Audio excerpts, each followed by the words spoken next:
doesn't happen without meaningful effort. I like to think of the way that Jose Bowen talks about this concept. He says if you go to the gym and you hire a personal trainer, and that's the only person who does the push-ups, well, that person's getting stronger, not you. In the same way, our students need to do the work that's involved in learning.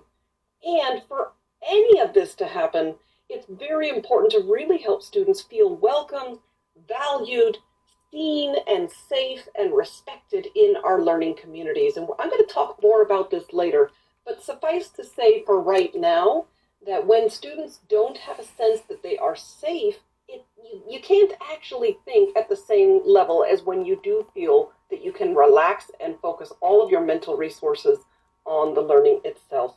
So I hope that we're at about the summary slide here, Sean. It is kind of flying blind. Thank you, love it. Again, just a quick recap. We know that we have to account for what people already know. That's how learning happens. Not only do we connect that information, but it has to be organized, and the learner themselves have to do that work.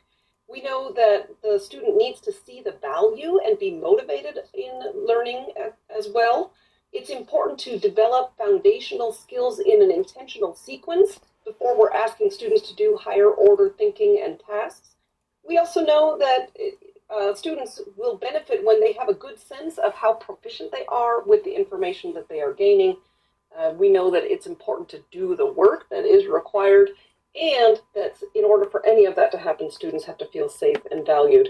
Now, I took the liberty of including a little elephant bot icon here today because I think we have to recognize and acknowledge the elephant bot in the room.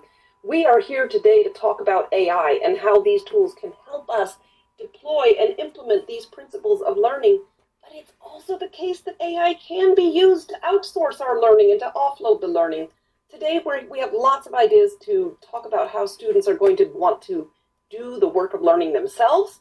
I just want to acknowledge that with the advent of generative AI, it's easier than ever, but that's okay because these basics, these principles are still going to stand us in really good stead.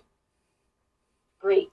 Flower, thank you so much for that. And I guess as you were talking, part of me was thinking the more things change, the more they stay the same, right? So anytime there's a new technology, and I know, again, I'm only 25 in case you were wondering, but I'm going to date myself when I say things like, Adam's laughing a little too loud, but things like the graphic calculator or Google or the internet or the iPhone, they change the way that our students learn, but it doesn't change the foundation of what learning is. So there's this whole chunk of things I want my students to do before class. I want them to have initial exposure to the material. I want them to experience